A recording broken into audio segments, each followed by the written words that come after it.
Вось гэта я прекрасная раблю здымкі ў музеі Шакоціса на фоне таго самага Шакоціса, который унесены ў кнігу рэкордаў Гіннеса, але яшчэ не ведаю, што ў мяне зламаўся мікрафон і гук не пішацца, таму зараз агучваю нанова.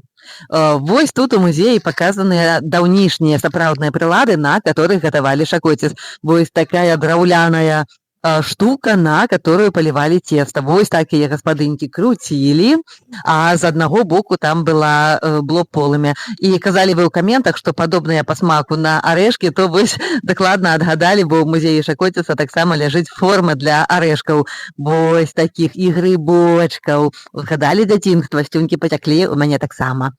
Ну, яшчэ тут побач таксама формы для пернікаў, бо не заўсёды было можна зрабіць менавіта Шакоціс, а пернікі ці вафелькі усе любілі і таксама пяклі у нас і ў суседзяў. Вось такія чалавечкі розныя былі, дрэўцы, кветачкі, ну, ой, а вось тут у нас форма для вафляў. Гэта кароўка, з которую мы тут пазнаёміліся. Кароўка кажа, што у музеі цікава і сюды варта прыехаць, ну, адным бочкам хаця б паглядзець на тыя прылады, которые былі ў гаспадынь даўнейшых. Вось такія медныя, латунныя штукі былі. Маглі быць формы розныя, вось такія з падагрэвам нават.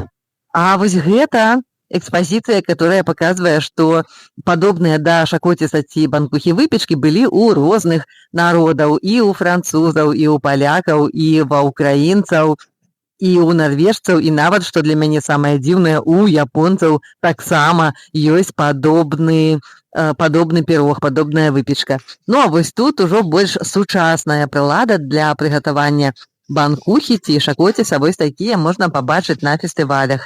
Рознай формы, рознага памеру могуць быць гэтыя выпечкі, таму вось і конусы таксама ёсць вельмі розныя. А вось гэта гістарычныя здымкі таго самага Шакоціса, который быў у першых кадрах. Гэта Шакоціс, который унесены ў кнігу рэкордаў Гіннеса.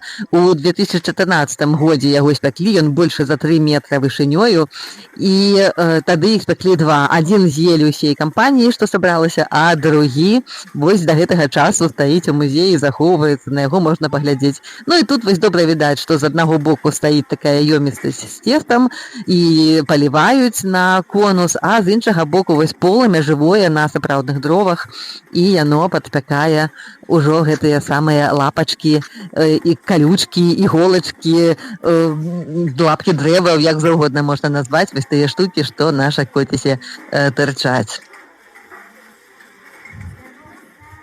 Ага, вось яны працуюць сабе, працуюць.